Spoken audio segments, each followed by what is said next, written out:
bak Donald Trumps berømmelse skjuler det se historien om hans yngste søn, Barron Trump. Havde du hørt om ham? Han er bare 18 år gammel og måler 2 meter og 6 centimeter. Ja, du hørte rigtigt, og han har en politisk rolle, som ingen sandsynligvis har fortalt dig om. Hold dig fast, for i dag skal jeg dele nogle af hemmelighederne rundt Trump-familien, snakke om denne gådefulde skikkelsens rolle, og til slut skal vi diskutere hans luksuriøse hverdag. Ikke gå glip af det. Først af alt, lad os snakke om oprindelsen hans. Alt begyndte i Slovenia, et land med majestætiske landskab og en rig kulturel arv. Det var da Barrons morforældre lagde grundlaget for Trump-familien i USA, og bragte med sig ikke bare drømmer og ambitioner, men også en arv fuld af betydning. Af tysk afstamning beholdt Trump-familien sine traditioner levende under det kommunistiske regime ved i hemmelighed at opretholde sin katolske tro. Et bolværk af modstand og styrke i undertrykkelsens tid. Denne skjulte arven bidrog ikke bare til at styrke familiens identitet, men den gav også Barron en dyb forståelse af modstandskraft og betydningen af røttene sine. Gennem generationerne har familien klart at forene europæiske traditioner med den karakteristiske amerikanske pragten og skabt et unikt kulturelt lappetæppe, som den dag i dag præger Barron. I centrum af denne kulturelle fusionen finder vi Melania Trump, Barrons mor, hvis indflydelse har været afgørende i hans opvækst.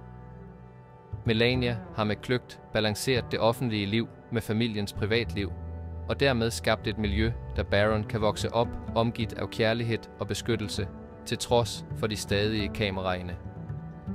Denne skøre balancen har gjort det muligt for ham at beholde en ægte tilknytning til røttene sine, samtidig som han navigerer forventningene og ansvaret, som følger med og tilhører en af verdens mest anerkendte familier. Hver europæiske tradition, som holdes i hævd i Barrons hjem, er en stille påmindelse om arven hans og en vejviser for fremtiden.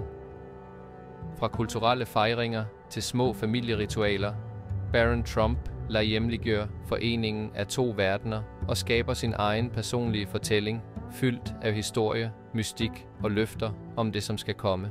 Men hvem er egentlig Barron Trump? Født 20. marts 2006 har Barron Trump levet midt i luksus og privilegier siden dengang. Som eneste barn af Donald og Melania Trump betyder hans ankomst en videreføring af en allerede mægtig familiedynasti i USA. Men Barrons liv har været langt mere enlivet til en arving i offentlighedens lys. Det er en historie om balance, modstandskraft og leting efter en egen identitet midt i familiens forventninger og mediernes konstante opmærksomhed.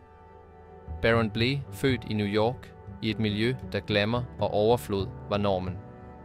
Helt fra barndommen blev han opdraget i en kontekst, som forenede europæisk raffinement og amerikansk magt.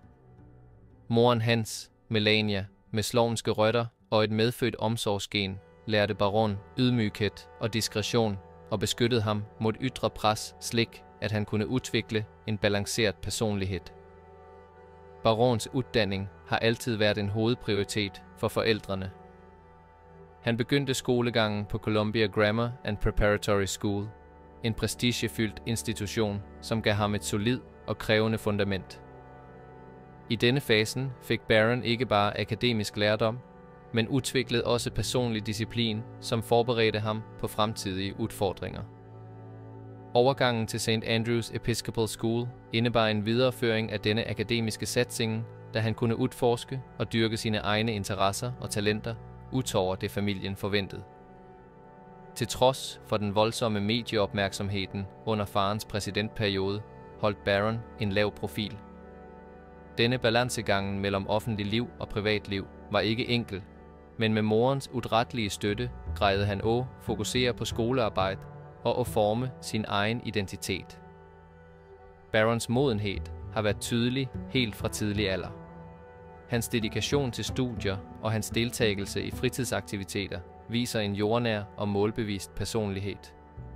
Fra idræt til kunst, hvert skridt tager han bevidst, slik at han kan udforske, hvem han virkelig er, uafhængig af etternavnet. Denne letingen etter en egen identitet er en spændende rejse, fuld af udfordringer og nye opdagelser, som vækker nysgerrigheden rundt hvad fremtiden vil bringe for ham. Barrons liv er ikke bare en historie om privilegier, men også om modstandsevne og tilpasning. Det at forholde sig til familiens forventninger samtidig som man finder sin egen vej, er en krævende opgave, men Barron klarer det med værdighed og beslutsomhed. Hver afgørelse han tager, hver milepæl han når, lægger et nyt lag til den mangefacettede personligheden hans, noget som gør historien hans like fængslende, som den er unik. Denne balancen mellem arv og selvstændighed skaber en rig og engagerende fortælling, som inviterer folk til at følge nøje med på udviklingen hans og finde ud, hvad fremtiden måtte bringe for denne lovende unge mand. I tillæg til den formelle uddannelsen har Barron haft anledning til at opleve flere kulturer og traditioner, takket være morens internationale livsstil og rejser. Denne tidlige eksponering for ulike perspektiver har givet ham et bredere syn på verden, og han har udviklet en dyb forståelse for mangfold og betydningen af at bevare rødderne sine, samtidig som man tager del i det moderne samfund. Melanias indflydelse og de erfaringer Barron har gjort, har givet ham en rig og sammensat identitet, som balancerer tradition og innovation. I 2020 forandrede COVID-19-pandemien livet til millioner af mennesker over hele verden, og Barron Trump var ikke noget undtag. Som yngste søn af USA's daværende præsident boede Barron i magtens centrum, Det Hvide Hus. Da pandemien kom, måtte Trump-familien raskt tilpasse sig en ny virkelighed, fjernundervisning. De historiske rummene i Det Hvide Hus blev forvandlet til virtuelle klasserum, da Barron fortsatte skolegangen. Denne overgang påvirkede ikke bare det fysiske miljøet, men ændrede også den daglige rytmen hans. Med kameraer konstant til stede og offentlig gransking hele tiden, måtte Barron jonglere akademiske forpligtelser med det mediefokuset, som følger positionen hans. Fjernundervisningen i Det Hvide Hus gav unikke udfordringer. Videomøder med lærere og klassekammerater blev rutine, sammen med sporadiske afbrydelser på grund af officielle arrangementer og familiemøder. Til trods for disse distraktionerne viste Barron imponerende tilpasningsevne. Dagsplanen hans, nøje struktureret, inkluderede tid til studier, fysisk aktivitet og fritid, slik at han kunne bevare en sund balance mellem skole og privatliv. I tillæg spillede teknologi en central rolle, ikke bare for undervisningen, men også for at holde kontakten med venner og familie i en periode med social afstand. Da farens præsidentperiode var over i januar 2021, valgte Trump-familien at flytte til Mar-a-Lago, Donald Trumps private ejendom i Florida. Denne flytningen markerede starten på en ny epoke i Barrons liv. Mar-a-Lago er kendt for sin luksus og eksklusivitet, og det gav Barron et andet miljø end Det Hvide Hus med mere privatliv og en mere normal hverdag. Ligevel var det fortsat vigtigt at opretholde kontinuiteten i uddannelsen, og Barron meldte sig ind ved den prestigetunge Oxbridge Academy, en uddannelsesinstitution, som kombinerer akademisk strengens med en helhetlig udviklingsfilosofi. Ved Oxbridge Academy fortsatte Barron skolegangen med fornyet indsats. Skolen, anerkendt for sin akademiske kvalitet og vægtlægning af sociale færdigheder og lederskab, gav Barron et miljø, der han kunne udvikle sig både intellektuelt og personligt. Krævende pensum og fritidsaktiviteter gjorde ham i stand til at udforske interesserne sine og tilegne sig vigtige færdigheder for fremtiden. Videre gav kontakten med klassekammerater fra ulike baggrunde ham en følelse af fællesskab og samarbejde, grundlæggende kvaliteter for en som kanskje en dag skal indtage lederroller. Et vigtigt næste steg i Barrons uddannelse var, at han begyndte på Stern School of Business ved New York University, NYU. Dette ikke bare repræsenterede en akademisk milepæl, men placerede ham også midt i en af verdens mest indflydelsesrige uddannelsesinstitutioner. Ved Stern fik Barron muligheden til at fordybe sig i avancerede studier i økonomi og business. områder som er afgørende for at forstå og deltage i både offentlig og privat sektor. Ikke bare gav NYU Stern Barron akademisk udvikling, men han fik også bygget et værdifuldt kontaktnet, da han kom i kontakt med fremtidige ledere og specialister fra forskellige brancher. Barrons tilstedeværelse i sociale medier er blivet et fremtrædende aspekt ved overgangen hans til offentligheden. Med hver nye akademiske bragd og hver offentlig optræden voksede profilen hans raskt på platformer som Instagram og Twitter. Denne vedvarende synligheden har givet ham en betydelig tilhængerskare og gjort ham til en interessant figur både for støttespillere og kritikere. Medieopmærksomheden har vist sig at være et kraftfuldt værktøj for Barron og givet ham muligheden til at bygge et positivt offentligt image, samtidig som han forbereder sig på presset og forventningene, som følger med et liv i rampelyset. Det at forberede sig til valgkampen i 2024 var et af de mest interessante elementerne i Barron Trumps udvikling. Selvom han fortsat er ung, har han begyndt at vise interesse for mere aktive roller på den politiske arenaen. Nå, begynder det virkelig at blive spændende. Hvilken rolle spillede han i valgkampen? Barrons involvering i aktiviteter tilknyttet 2024-kampagnen, enten direkte eller indirekte, har blivet fulgt med stor interesse. Hans evne til at håndtere medieopmærksomhed og kommunicere effektivt med ulike grupper vidner om potentialet hans for at spille en betydelig rolle i amerikansk politik. For at forberede sig til dette trængs ikke bare solid akademisk kompetence, men også udvikling af mellemmenneskelige og strategiske færdigheder, som er afgørende for at navigere i et kompliceret politisk landskab. Barron Trumps vej så langt er et bevis på tilpasningsevne, beslutsomhed og fremtidsrettet tænkning. Fra udfordringerne under en global pandemi til forberedelserne mod en mulig fremtidig politisk indflydelse, har livet hans været præget af store omstillinger og muligheder for vækst. Hver etape i uddannelsen og hver erfaring, han har gjort sig, har været med på at forme både karakteren og ambitionerne hans, og klargøre ham for at gå ind i lederroller i en stadig mere sammenvævet og dynamisk verden. Man bør ikke undervurdere Barrons indvirkning på sociale medier. Hans tilstedeværelse på net gør, at millioner af mennesker kan følge udviklingen hans tæt, noget som skaber både debat og beundring.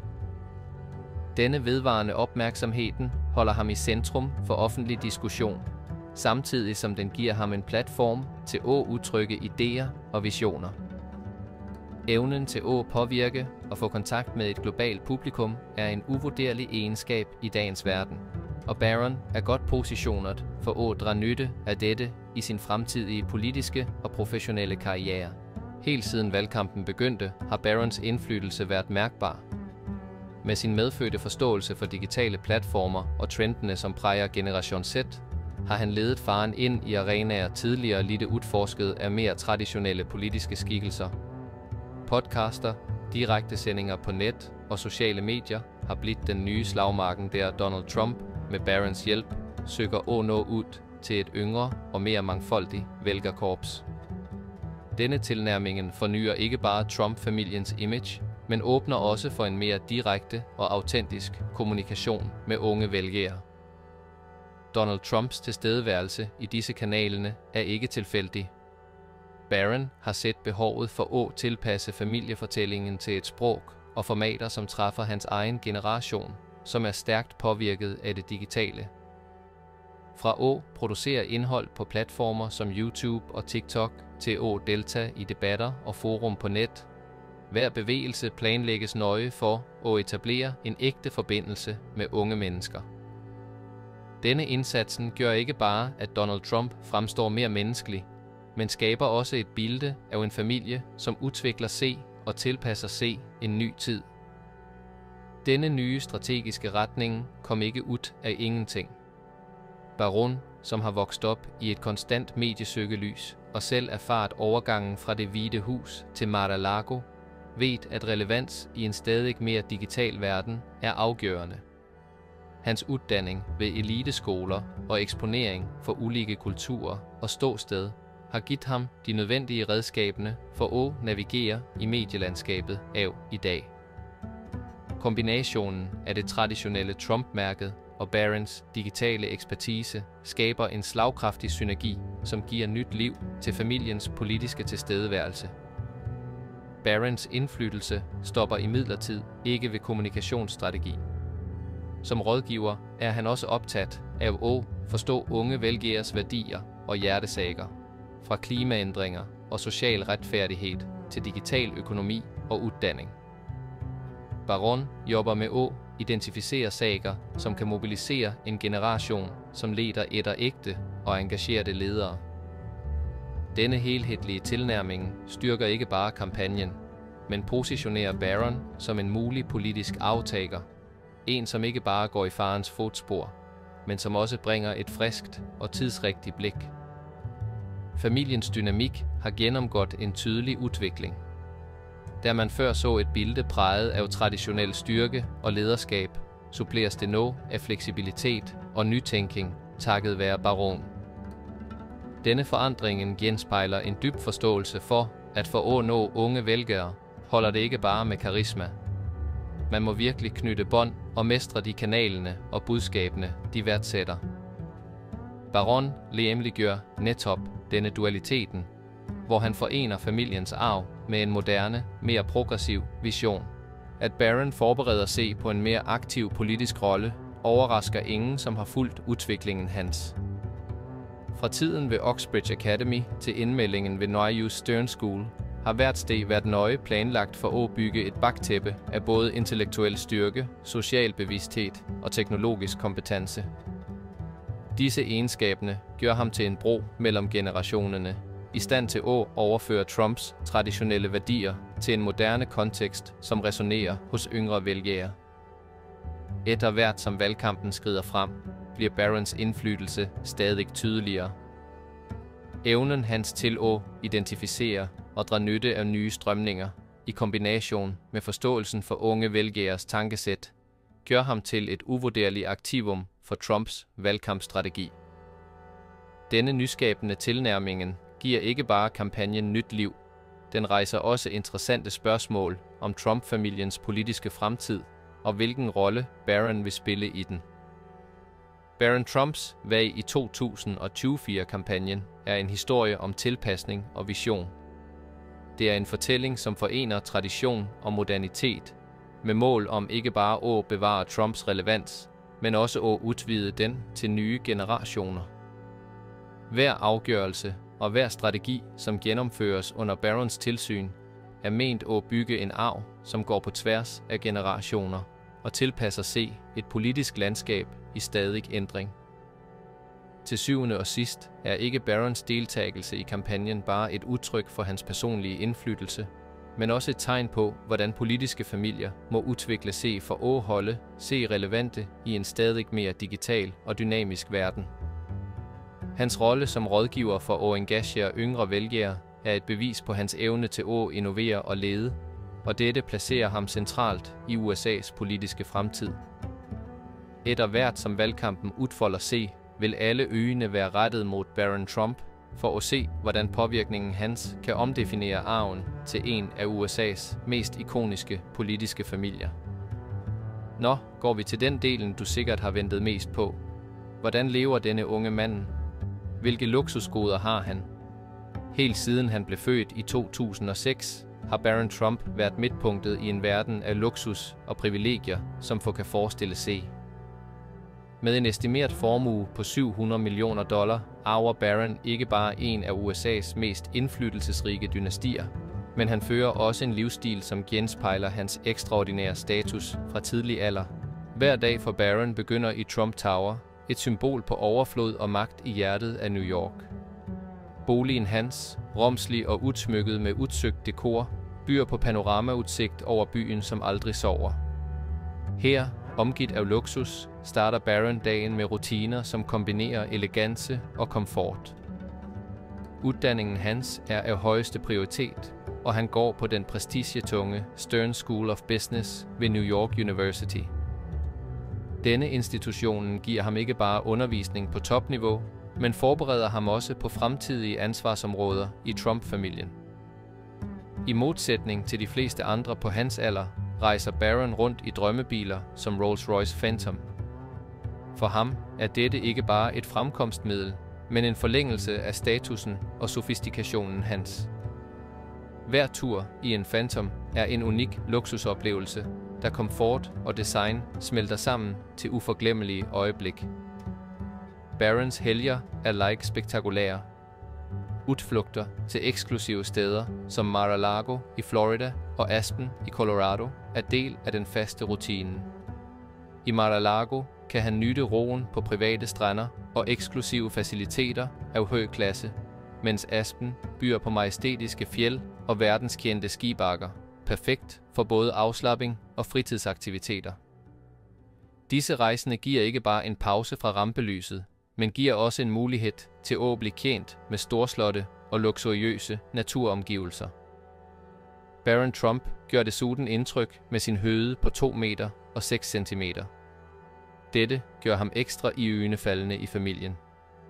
Ikke bare giver det ham en påtagelig tilstedeværelse i alle rum, han går ind i, men det symboliserer også, hvordan han vokser til i et miljø af magt og anseelse. Hver bevægelse, han gør, udstråler selvtillid og værdighed, slik man forventer af en person i hans position, og skaber et billede af elegance og styrke. Inden for Trump Tower fører Barron et liv, der krævende skolegang balanceres med fritidsaktiviteter, som stimulerer personlig udvikling. Han driver med eksklusive idrætter, finsliber kunstneriske færdigheder og deltager i projekter, som genspejler hans egne interesser og lidenskaber. Denne balancerede tilnærmingen giver ham mulighed til at udvikle en selvstændig identitet, løsrevet fra familiens ettermæle, samtidig som han håndterer forventningene, som følger med at tilhøre en så fremtrædende familie. Barron Trumps liv er ikke uden udfordringer. At opretholde en balance mellem privatliv og offentlig liv kan være krævende, men med støtte fra moren, Melania Trump, har han klart at holde sig jordnær og fokuseret. Melania har spillet en afgørende rolle ved at hjælpe Barron med at takle det at vokse op i rampelyset og sikre, at han kan have en mest mulig normal barndom, selv om han har ansvar, som følger med statusen hans. Hver dag i Barron Trumps liv er nøje planlagt for at sikre både personlig velvære og forberedelse til fremtiden. Fra forelæsningssalene ved Stern School of Business til nogle af verdens mest eksklusive destinationer, genspejler hans daglige rutine et liv af privilegier og ansvar. Men bak al luksusen og alle fordelene er Barron i færd med at gå sin egen vej og udvikle en identitet, der han forener familiens tradition med sine egne drømmer og ambitioner. Historien om Barron Trump er en fascinerende fortælling om, hvordan privilegier og ansvar kan leve side om side, og hvordan luksus ikke nødvendigvis må betyde, at man mister sig selv. Et af hvert, som han fortsætter at vokse og udvikle sig, er hver eneste af hans bevægelser meningsbærende og peger mod en fremtid, da hans personlige arv kan skinne like stærkt som familiens. I en verden, der magt og rigdom ofte skygger for individualitet, træder Barron Trump frem som en person, som klarer at balancere begge dele med stil og beslutsomhed, og giver os et spændende glimt af, hvad det indebærer at være arving til en moderne dynasti.